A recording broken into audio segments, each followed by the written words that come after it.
times to get the right level of alcohol. I'm not teaching you how to make booze, but that's kind of how you do it. All right. Your nitrogen source. Okay, what I use is fish, but I ferment my fish guts first to really just isolate the microorganisms that I want, and also the smell and the bugs and the rats is a problem unless you ferment it, and it's not anymore. So, fish heads and guts. It's a little bit different in its mixture. You don't want to mix it, you want to layer it. You want to create, this is fermentation, so you want to create anaerobic conditions. As opposed to a lot of the other ones, we want aerobic conditions. So we want no air in here between the layers. Layer of goo, layer of sugar, layer of goo, layer of sugar, so eventually you're at the top. About a week to 6 months later, depending on the potency that you want. I usually do about 3 months. This liquid that comes out is basically using osmotic pressure to get all the nitrogen and all the good juices out of the fish. There's a reason why people have been bearing fish in their fields for 10,000 years. Okay, because it's a wonderful nitrogen, calcium, and is it potassium? Phosphorus source. Bob likes when I make this. It's his favorite time of the year. I'll actually give him some. He likes it a lot. So yeah, so that's my nitrogen source, and I use it as an insecticide because it's fermented stinky stuff. And what happens is the bugs don't want to get anywhere near it. And so I'll put it on as a foliar nitrogen source, a foliar calcium source, and also to keep the bugs off. And I use something else in addition as well, which is this. Lactobacillic acid. You guys, Korean natural farmers, know about this. I won't get too much into it. Basically, it's taking the lactic acid bacteria off of a rice surface, putting it into a water-soluble form, letting it sit for a few days so you get stratification. You have the carbohydrates on the bottom, or proteins on the bottom, carbohydrates on the top, and in the middle you have a liquid full of lactic acid bacteria. Lactic acid bacteria needs a food source. Give it milk. Milk is full of lacto. There's a reason why they're called lactic acid bacteria, because they eat lacto. So if you have a cow, this is a great thing to make, and John makes his own. It's a great way to do it. I don't mind buying a gallon of milk because it makes a pretty big vat. After this sits for about a week, cottage cheese gets on the top. Protein's on the bottom, and what's left in the middle is this wonderfully yellow whey. That's what it is. It's curds and whey. It's one of the easiest ones to make. It is. Out of all them, And you want to make sure that you put it into a container that has at least a third of the container exposed to air, because the microorganisms that are in here are active, extremely active. So I usually use molasses or my sugar source in here, but molasses works pretty good. It's not adapted naturally, but I do use my local sugar source. It works great. This is also a wonderful, if you do it right without getting too many black stuff in the top cheese and stuff, it actually is a wonderful probiotic for humans. I drink about a half a cup of it a day. It has changed my life in my digestion. So even if you're just making it for yourself, it's really good stuff. So it's what's in kimchi. It's what makes kimchi healthy. It's what's in a lot of fermented products. And there's a reason why kombucha and all these other things are popular, is because they contain microorganisms similar to this. So you think that pasteurized milk is not really a problem? There's still plenty of lacto in it. It's when you get Seems to work fine, lactose free, then you're... That's not milk, is it? I drink lactose-free milk. I have to. This is my other source of insecticide. I mixed this a little bit with that. On the plant. Yeah, so I put it on the plant surface. Man, this stuff stinks like rotten milk. They don't want to get anywhere near it. Plus it, Like aphids and stuff? yeah, aphids and mostly like chewing bugs, caterpillars and that kind of thing.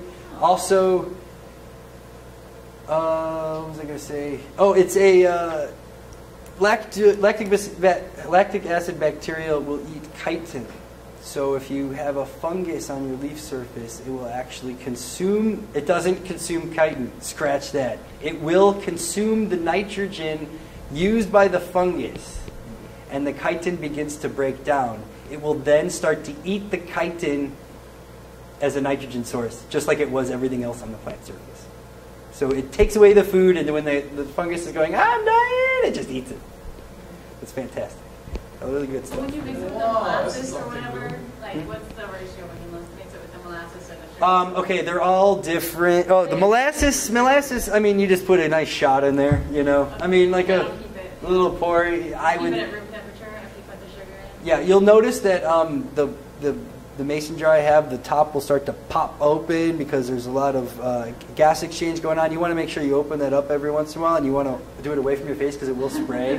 Because there's a lot of pressure buildup in there. And then if you put just a little bit more sugar in every once in a while, it will continue the activity. If you put it in your fridge, it will slow the activity down and the decomposition doesn't happen as quickly. So I keep it in the fridge. Fermented seawater, this is to create soda conditions. I don't really use this much. It's that rice wash water, so we're putting lactic acid bacteria into seawater at a 30-to-1 ratio already. This is diluted, and then we put a little bit of the fermented plant juices. Like I said, it's just a food source. It's sugar. You could just put sugar in there. And then what you're doing here is you're feeding the microorganisms that are in the seawater and allowing them to kind of live and reproduce inside their bucket. They reproduce incredibly fast. So if you go down to the sea and pull out a 5-gallon bucket of water, take it home, you put a little bit of lactic acid bacteria in there as a food source.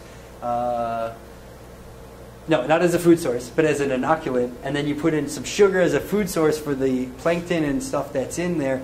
They'll start reproducing and going around and creating their populations higher. At the same time, the lactic acid bacteria is eating that plankton as it's reproducing.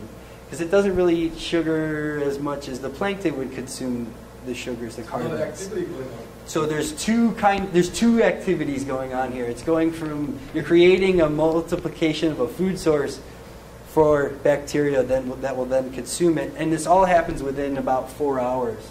This is how long this takes. And then when you're done, you have a creamy seawater. And it's a really, really nice source of calcium and other things. I think this is the last one, hopefully. This is my water-soluble calcium and phosphorus. And what I'll do is I'll take bones from wherever I can acquire them from. I get them a lot from pig hunters and then also from cattle. The ranchers will have them. And they can be super old. It doesn't matter, as long as they haven't been boiled or cooked. I will then put them on my grill and cook them. And that creates, I'm not even sure really too much what that does. I do know that it breaks down much faster. And what happens is I will take that and mix it with rice vinegar. So if I made my own, I would use that.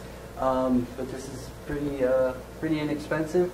And I will put these bones in a bucket with rice vinegar all the way up to the top, with a permeable layer. So usually I'll use like some kind of a screen is okay. Bugs getting in and out is quite fine.